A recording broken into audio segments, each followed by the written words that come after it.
Hello mga ka-ay! For today's vlog, share ko yung araw ng flight namin to Korea. 2019 pa nga yung last international flight namin, kaya naman talagang super excited Nabook ako. ko nga pala yung package tour namin sa Victory of Alteas Travel and General Services. Para wala lang hassle, sila na yung mag-aayos ng lahat ng tour Since namin. group visa naman siya, wala na kaming poproblemahin kung ma-approve siya o hindi, kasi sure na approve Ang siya. Iisipin mo na nga lang ay yung itatanong sa'yo sa immigration. Sa ilang buwan nga namin paghihintay sa tour na ito, nag-review ako ng mga question and answer. Tapos ang tinanong lang sa akin kung nagtatrabaho ako sa government. Disney Queen nga ako, nanay ako ng Disney Princess, so wala akong ginagawa. Diyan nga lang ako magaling sa pag-aura-aura habang kumakain ng french fries. Kidding aside, syempre dapat hindi lang nakaasa kay asukal de papa. So dapat strong independent woman ka, so 50-50. Maaga nga kami sa airport, so kumain muna kami while waiting sa aming boarding. At ayan na nga, ready to fly na. Pero ano pa bang expect mo? Hi, Cebu pa. Delayed as always. Wala naman choice kundi magantay, pasasaan ba't makakarating din kami. 2 AM na nga kami nakalas instead na 12 AM.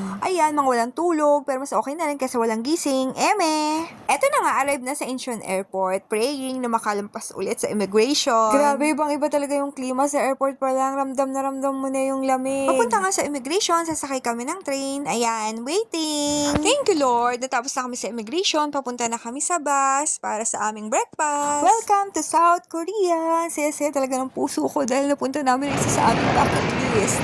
Yan nga, usok check. Wala na. Wala na.